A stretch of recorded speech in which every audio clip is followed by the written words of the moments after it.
નરેન્દ્ર મોદીની વર્ચ્યુઅલ ઉપસ્થિતિમાં વડોદરા જિલ્લાના વાઘોડિયા તાલુકામાં પ્રધાનમંત્રી આવાસ યોજના સહિતની કેન્દ્ર અને રાજ્ય સરકારની અન્ય સંકલિત આવાસ યોજનાઓના આવાસોનું ઈ-લોકાર્પણ તથા ખાતમુહૂર્તનો કાર્યક્રમ યોજાયો હતો।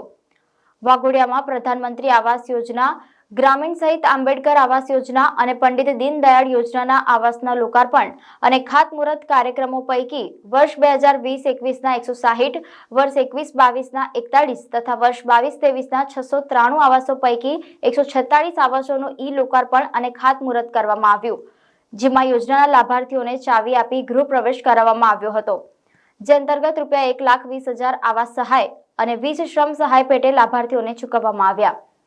આવાસના લાભાર્થીઓએ વડાપ્રધાન નરેન્દ્ર મોદીનો આભાર વ્યક્ત કર્યો હતો।